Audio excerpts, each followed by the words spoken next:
Welcome to today's video.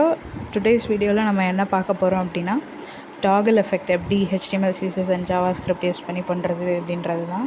So what is toggle effect அப்படின்னா, just ஒரு பட்டனை toggle பண்ணுறது மூலமாக ஒரு வெப்சைட்டை from the light mode to dark மோட்க்கு மாற்றுறது. ஸோ எல்லா வெப்சைட்ஸ்லையுமே நம்ம மேக்ஸிமம் யூஸ் பண்ணிகிட்ருக்கிற ஒரு காமனான ஒரு ஸ்டைலிங் தான். அது HTML, CSS, ஜாவாஸ்கிரிப்ட் யூஸ் பண்ணி எப்படி நம்ம க்ரியேட் பண்ணுறது அப்படின்றத பார்ப்போம். So as you see that just by toggle the button நம்மளால் ஒரு வெப்சைட்டை வந்துட்டு லைட் மோட் அண்ட் டார்க் மோட்க்கு மாற்ற முடியும். So we have two files, ஒன்று HTML and CSS. HTML basic syntax போட்டாச்சு. டைட்டில் வந்துட்டு டாகிள் எஃபெக்ட் அப்படின்னு கொடுத்துக்கிறேன். அதே மாதிரி ஸ்டைல் ஃபைலையும் லிங்க் பண்ணிக்கலாம். ஆஸ் ஆல்வேஸ் நம்ம எப்போவுமே பண்ணுறது தான் ஜென்ரலான சில Texas. So inside the body tag I am having the div with a class name container. So அந்த container will hold switch அப்படிங்கிற இன்னொரு கிளாஸ். அந்த switch அப்படிங்கிற கிளாஸ் நேம் கொண்ட இன்னொரு div. So that div will hold இன்புட்டோட type check box அப்படின்னு கொடுத்துக்கிறேன். ஸோ நம்மளால் செக் அண்ட் அன்செக் பண்ண முடியும். அது மூலமாக நம்ம இந்த டாகிள் எஃபெக்ட் கொண்டு வரலாம். ஸோ ஐடி வந்துட்டு switch அப்படின்னே கொடுத்துக்கிறேன். ஸோ இந்த செக் பாக்ஸுக்கு ஒரு லேபிள் போட்டுக்கலாம். ஸ்விட்ச் label. So label for the ஸ்விட்ச். So that label will hold a button. So இதுதான் மொத்த HTMLோட ஸ்ட்ரக்சருமே. ஸோ எப்படி ஸ்டைல் பண்ணலாம் அப்படின்னு பார்ப்போம். ஃபஸ்ட்டு வந்துட்டு பாடியை டார்கெட் பண்ணிக்கலாம். ஸோ பாடி மார்ஜின் 0, அப்புறமா நம்மளோட கண்டெய்னர். ஸோ கண்டெய்னரோட ஹைட் வந்துட்டு 100 view height display flex. So அப்போ தான் நம்ம அதுக்கப்புறம் ஆட் பண்ணக்கூடிய கான்டென்ட்லாம் வந்துட்டு சென்டர் ஆஃப் த வெப்சைட் எடுத்துக்கும். So display flex, justify content centre, align item centre. அப்புறமா ஸ்விட்ச் டார்கெட் பண்ணிக்கலாம். ஸ்விட்சில் இருக்கிற லேபிள். ஸோ லேபிள் வந்துட்டு பிளாக் போட்டுக்கிறேன். ஸோ அதோட விட்த் வந்துட்டு 120 பிக்சல்ஸ் கொடுத்துக்கிறேன். ஹைட் வந்துட்டு 50 பிக்சல். ஸோ 1 செகண்ட், அதுக்கு முன்னாடி நம்ம ஸ்விட்சில் இருக்கிற இன்புட்டுக்கு வந்துட்டு டிஸ்பிளே நன் கொடுத்துக்கலாம். ஸோ வாட் இட் மீன்ஸ், இப்போ டிஸ்பிளே இன்புட் அப்படிங்கிறது நம்ம செக் பாக்ஸ் கொடுத்துருக்கோம். ஸோ அந்த செக் பாக்ஸை வந்துட்டு டிஸ்பிளே பண்ண தேவையில்லை. But we want that check பாக்ஸோடைய characteristics. So we only want check box characteristics. We don't want to show that check box. So அதனால தான் நம்ம டிஸ்பிளே நன் கொடுத்துருக்கோம். ஸோ இப்போ வெப்சைட் பார்த்தோன்னா நம்மளுக்கு வந்துட்டு லேபிளில் இருக்கிற பட்டன் மட்டும்தான் இருக்குது. ஸோ இப்போ வந்துட்டு லேபிளை தான் நம்ம டிசைன் பண்ணியிருக்கோம் இல்லையா, அதுக்கு பேக்ரவுண்ட் கலர் கொடுத்தோம்னா நம்மளுக்கு தெரியும் எந்த இடத்துல லேபிள் வந்துட்டு ப்ளேஸ் ஆகிருக்கு அப்படின்னு. ரேடியல் கிரேடியன்ட் எது கொடுக்குறேன்னா, ஸோ ரேடியல் கிரேடியன்ட்னால் ஒரு மாதிரி ரவுண்ட் ஷேப்பாக வந்துட்டு நம்மளுக்கு கிரேடியன்ட் கிடைக்கும் அப்படின்றதுக்காக. ஸோ ஆஸ் யூ see இதுதான் பேக்ரவுண்டில் இருக்கிறது தான் லேபிள். இன்சைடு ஒரு பட்டன் இருக்குது. ஸோ அதோட பார்டர் வந்துட்டு 1 பிக்சலில் சாலிடாக கொடுத்துக்கலாம். ஒரு பார்டர் ரேடியஸ் கொடுத்துக்கிறேன். border radius 40 pixel. Okay. So shadow கொடுத்துக்கிறேன். எல்லாம் ஒரு என்ஹான்ஸ் பண்ணி காட்டுறது தான். அது உங்களோட இமேஜினை பொறுத்து நீங்கள் எப்படி வேணால் அதை வந்துட்டு ஸ்டைல் பண்ணிக்கலாம், டெக்கரேட் பண்ணிக்கலாம் your button. Okay. So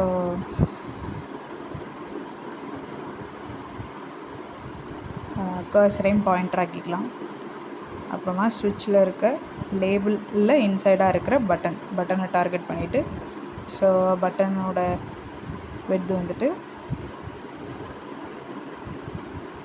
okay. First வந்துட்டு பாயிண்டர் ஈவெண்ட்ஸ் நன் போட்டுக்கலாம். பாயிண்டர் ஈவெண்ட்ஸ்னால் பட்டனுக்குன்னு சில ஈவெண்ட்ஸ் இருக்கும். அந்த ஈவெண்ட்ஸ் எதுவுமே நமக்கு தேவையில்லை. ஸோ லைக் கிளிக் ஈவெண்ட், அந்த மாதிரி ஈவெண்ட் எதுவுமே வேண்டாம். நம்ம இது வந்துட்டு ஜஸ்ட் ஒரு டாகிள் பண்ணக்கூடிய ஒரு டூலாக தான் யூஸ் பண்ண போகிறோம். ஸோ பாயிண்ட் ஆஃப் வியூ என்னன்ட்டு விட்த் வந்துட்டு ஒரு 80% எடுத்துக்கிட்டோம், லேபிளோட ஒரு 80% எடுத்துக்கணும், ஹைட் 100% எடுத்துக்கலாம். பார்டர் ரேடியஸ் இன்ஹெரிட் கொடுத்துட்றேன். இன்ஹெரிட் கொடுக்கும்போது it will take the border radius of its parent. So அதோட பேரண்ட் வந்துட்டு லேபிள், அதோட பார்டர் ரேடியஸ் எடுத்துக்கும். பார்டர் நன் கொடுத்துக்கிறேன். பேக்ரவுண்ட் கலர் வந்துட்டு to the right. So linear gradient வந்துட்டு 2 or more கலர்ஸ் யூஸ் பண்ணணும் பேக்ரவுண்டில் அப்படின்னா நீங்கள் லீனியர் கிரேடியன்ட் யூஸ் பண்ணலாம். இல்லை ஒரே பேக்ரவுண்ட் கலர் போதும் அப்படின்னா ஸ்ட்ரைட்டாக நீங்கள் பேக்ரவுண்ட் கலரே கொடுத்துக்கலாம். So to the right, left to right வந்துட்டு கிரேடியண்ட்டாக இருக்கணும் அப்படின்னு சொல்லிட்டு நான் கொடுக்குறேன். ஸோ அதே லெஃப்ட் மாற்றினோன்னா அது அப்படியே மாறிடும். ஸோ எதுக்கு அந்த 45% 55% கொடுத்துருக்கேன்னா அந்த பர்டிகுலர் கலர் வந்துட்டு அந்த பட்டனோட எவ்வளோ % ஆஃப் விட்த் எடுத்துக்கணும் அப்படிங்கிறத நம்ம டிக்ளேர் பண்ணுறது தான். ஸோ அது as by your wish. So அதுக்கும் கொஞ்சம் பாக்ஸ் ஷேடோ கொடுத்துக்கலாம். பாக்ஸ் ஷேடோ அவுட் சைட் கொடுக்கும்போது ஸ்ட்ரைட்டாக கொடுத்துக்கலாம். பாக்ஸோட இன்சைட் ஷேடோஸ் கொடுக்கணும் அப்படின்னா இன்சைட் யூஸ் பண்ணுறேன்.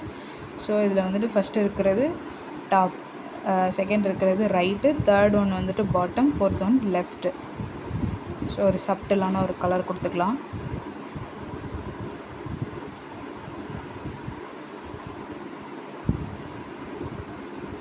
Okay. So after that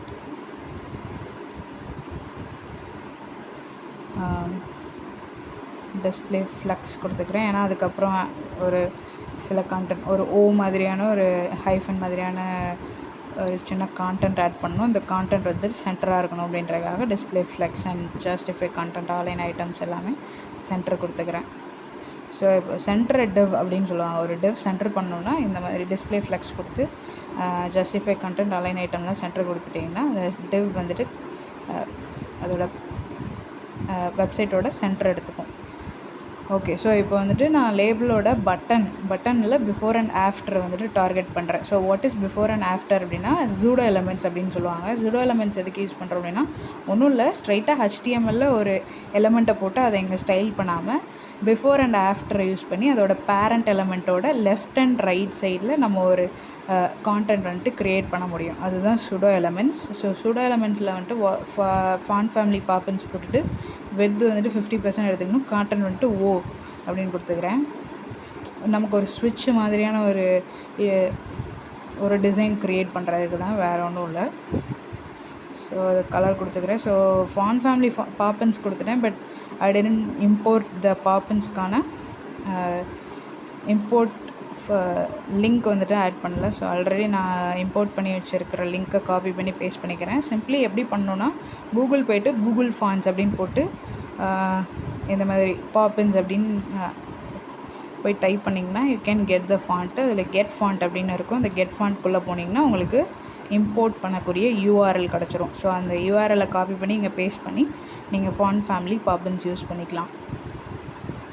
so அதுக்கப்புறமா பிஃபோர் அண்ட் ஆஃப்டர் ரெண்டுக்குமே பொதுவான இதை வந்துட்டு ஸ்டைலிங் வந்துட்டு இந்த மாதிரி நம்ம ஜஸ்ட் கமா போட்டுக்கலாம். ஸோ அதை வந்து தனித்தனியாக அதுக்கப்புறம் பார்க்கும்போது தனித்தனியாக ஸ்டைல் பண்ணுறோம். ஸோ இதில் பிஃபோர் அண்ட் ஆஃப்டருக்கு பொதுவான ஸ்டைல்ஸ் இது.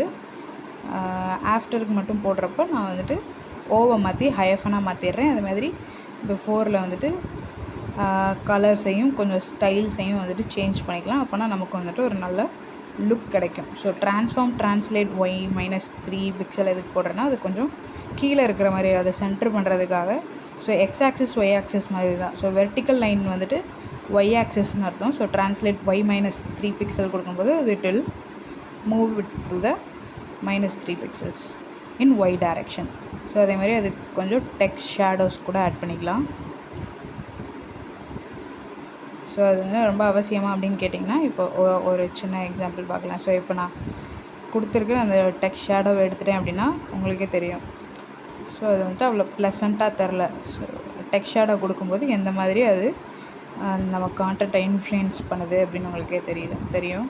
ஸோ இப்போ பிஃபோர் வந்துட்டு ஸ்டைல் பண்ணியாச்சு. இதே மாதிரி லேபிள் பட்டனில் இருக்க ஆஃப்டர் வந்துட்டு ஸ்டைல் பண்ணிக்கலாம். ஸோ ஆஃப்டருக்குமே அதுதான் டெக்ஸ்ட் ஷேடோ கொடுத்துக்கிறேன். Okay, super. ஸோ இதுக்கப்புறம் வந்துட்டு லேபிளை டார்கெட் பண்ணணும். அந்த லேபிள் எப்படி டார்கெட் பண்ணலாம் அப்படின்னா, இன்புட்டை செக்ட் ஆகும்போது மட்டும். ஸோ இட் மீன்ஸ் இன்புட் வந்துட்டு நம்ம செக் பாக்ஸ் கொடுத்துருக்கோம், சரி கரெக்டாக. அதுக்கு வந்துட்டு 2 ஈவெண்ட் இருக்கும். ஒன்று வந்துட்டு செக்ட், இன்னொன்று அன்செக்ட். செக்ட் ஈவெண்ட் இருக்கும்போது மட்டும் லேபிளில் எந்த மாதிரியான மாற்றம் நடக்கணும் அப்படிங்கிறது தான் இது. ஸோ அதில் வந்துட்டு இந்த டில்ட் மாதிரி இருக்கிறதுக்கு வந்துட்டு sibling Combinator, general sibling Combinator அப்படின்னு பேர். ஸோ ஒரே பேரண்ட் இருக்கக்கூடிய இன்புட் அண்ட் லேபிள் அப்படின்னா, ஸோ அந்த லேபிள் வந்துட்டு சிப்ளிங் அப்படின்னு அர்த்தம். ஸோ அந்த லேபிளை நீங்கள் பர்டிகுலராக டார்கெட் பண்ணணும் அப்படிங்கிற பட்சத்தில் நீங்கள் சிப்ளிங் காம்பினேட்டர் யூஸ் பண்ணிக்கலாம். ஸோ லேபிள் மட்டும், அதாவது அந்த ஸ்விட்சுக்கு பின்னாடி ஒரு லேபிள் டிசைன் பண்ணோம் இல்லையா, அந்த டிசைன் வந்துட்டு ஒன்லி செக்டாக இருக்கிறப்போ மட்டும் அதோட பேக்ரவுண்ட் கலர் சேஞ்ச் பண்ணணும் அப்படிங்கிறது தான் இதோட அர்த்தம். அதே மாதிரி செக்டாக இருக்கும்போது லேபிள் இன்சைடு இருக்கிற பட்டன் இருக்கு இல்லையா, ஸோ இதை வந்துட்டு சிப்ளிங் காம்பினேட், அது சிப்ளிங் காம்பினேட் மாதிரி சைல்டு காம்பினேட்டர் அப்படின்னாங்க. லேபிளோட சைல்டு வந்துட்டு பட்டன். ஸோ லேபிளில் இன்சைடு இருக்கிற பட்டன் சைல்டை வந்துட்டு நான் டிசைன் பண்ணணும் அப்படின்றத இந்த லைனில் வந்துட்டு டார்கெட் பண்ணியிருக்கேன். ஸோ அது வந்துட்டு மார்ஜின் லெஃப்ட் சைடு வந்துட்டு ஒரு 20 பிக்சல்ஸ், 20% நகரணும். அப்படி 20% நகரும்போது அதோட பேக்ரவுண்ட் கலர் வந்துட்டு லீனியர் கிரேடியண்ட்டாக இருக்கணும் அப்படின்னு சொல்லிட்டு கொடுக்குறேன். லெஃப்ட் சைடாக ஒரு 20% நகரும்போது அந்த பட்டனோட கலர் வந்துட்டு என்ன மாதிரி மாறுது. ஓகே, இப்போ நீங்கள் பார்த்தீங்கன்னா உங்களுக்கே தெரியும். ஸோ ஜஸ்ட் அதில் வந்துட்டு செக்டு அப்படின்ற ஒரு ஈவெண்ட் நடக்கும்போது பட்டன் வந்துட்டு எந்த மாதிரியான மாற்றத்திற்கு உட்படுது அப்படின்னு நம்ம பார்க்க முடியுது. ஸோ இது வந்துட்டு இந்த கலர் தான் கொடுக்கணும்னு இல்லை, உங்களுக்கு என்ன கலர் கொடுக்கணுமோ கொடுக்கலாம். ஸோ ஒன் மோர் திங் வந்துட்டு என்னென்னா, இந்த மாதிரி செக்டாக இருக்கும்போது நமக்கு பிஃபோர் அண்ட் ஆஃப்டர் கான்டென்ட் வந்துட்டு கொஞ்சம் ப்ளசண்ட்டாக இல்லை. ஸோ அதை வந்துட்டு கொஞ்சம் சேஞ்ச் பண்ணிக்கலாம். லேபிளில் இருக்கிற சைல்ட் பட்டனோட பிஃபோர், கரெக்டாக. ஸோ இதுக்கு முன்னாடி நம்ம பிஃபோர் போட்டிருப்போம், ஆனால் அதில் வந்துட்டு இந்த லேபிள் ஈவெண்ட்டு, லேபிளில் இருக்கிற பட்டன் ஸ்டைல்ஸ் அதெல்லாம் இருந்திருக்காது. So after styling everything before கான்டென்ட்டை வந்துட்டு இதில் டார்கெட் பண்ணியிருக்கோம். அதே மாதிரி தான் ஆஃப்டர் ஹேப்பனிங், இந்த டாகிள் பண்ணி மார்ஜின் லெஃப்ட்டு அதில் ஒரு 20 பிக்சல் வந்தது, 20% வந்ததுக்கப்புறம் இருக்கக்கூடிய ஆஃப்டர் எலமெண்ட்டை டார்கெட் பண்ணுறது. ஸோ அதுக்கும் டெக்ஸ்ட் ஷேடோ கொஞ்சம் கொடுத்துக்கிறேன். ஸோ பிஃபோர்னால் அந்த ஓ, ஆஃப்டர் அப்படின்னா அந்த ஹைஃபன்.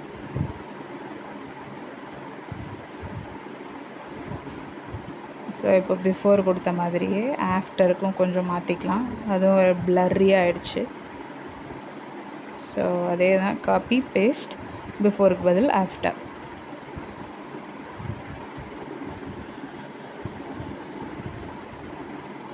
ஓகே, கொஞ்சம் நல்லா ஓகே, இது கொஞ்சம் ஓகேவாகிடுச்சு. ஸோ கொஞ்சம் டெக்ஸ்ட் ஷேடோவும் ஆட் பண்ணிவிட்டு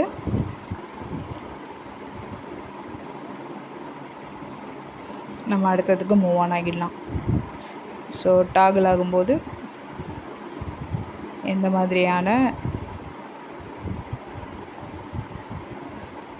மாதிரியான ஸ்டைல்ஸ்லாம் பட்டனில் இருக்கணும் அப்படிங்கிறது ஸ்டைல் பண்ணி முடிச்சாச்சு. ஸோ ஆஃப்டர் தட் இன்னும் ஒரு விஷயம் என்னென்னா, இப்படி டாகிள் ஆகும்போது பேக்ரவுண்ட் கலர் ஃபுல்லாக சேஞ்ச் ஆகணும். ஸோ இது வந்துட்டு ஜஸ்ட் வேறு கலர் ட்ரை பண்ணி பார்த்தேன். உங்களுக்கு வேறு கலர் எந்த மாதிரியாவது மாற்றணும் அப்படின்னா நீங்களும் அந்த மாதிரி கலர் சேஞ்ச் பண்ணிக்கலாம். பேக்ரவுண்ட் கலர் சேஞ்ச் பண்ணிக்கலாம், லேபிளோட மொத்த கலரையுமே சேஞ்ச் பண்ணிக்கலாம். It's up to your imagination. So okay,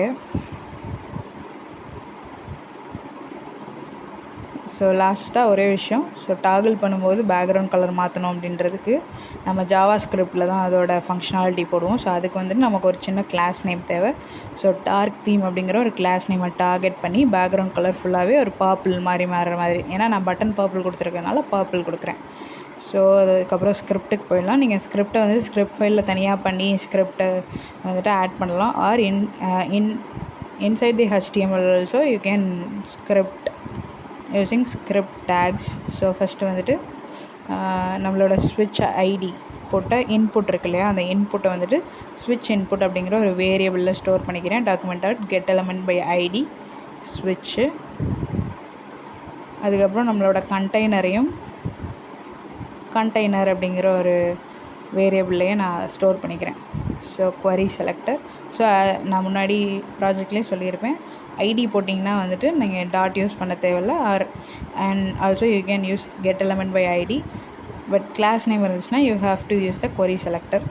so இப்போ நான் ஸ்விட்ச் இன்புட்டில் ஒரு ஈவெண்ட்டை வந்துட்டு ஈவெண்ட் லிசனர் ஆட் பண்ணுறேன். அந்த ஈவெண்ட் லிசனர் வந்துட்டு சேஞ்ச் ஆகணும் அப்படின்னு சொல்கிறேன். ஸோ ஈவெண்ட் லிசனர் என்னென்னா சேஞ்ச். ஸோ அந்த சேஞ்ச் வந்துட்டு எதை சேஞ்ச் பண்ணும் அப்படின்னா சேஞ்சுக்கு அப்புறம் ஒரு கமா போடணும், or otherwise we will get the error. So the change event listener என்ன பண்ணும் அப்படின்னா கண்டெய்னரில் ஒரு கிளாஸ் லிஸ்ட் ஆட் பண்ணும். So what is the class list means the dark தீம்னு நம்ம ஒரு கிளாஸ் போட்டோம் இல்லையா, அந்த டார்க் தீம் அப்படிங்கிற ஒரு கிளாஸ் லிஸ்ட் ஆட் பண்ணும். Just that's it. நீங்கள் கிளாஸ் லிஸ்ட் டாட் ஆட் கூட கொடுக்கலாம். ஆர் டாகிள் அப்படிங்கிறது more efficient in this particular project. So இதுதான் வந்துட்டு நம்மளோட ஃபைனல் அவுட்புட். தேங்க்யூ.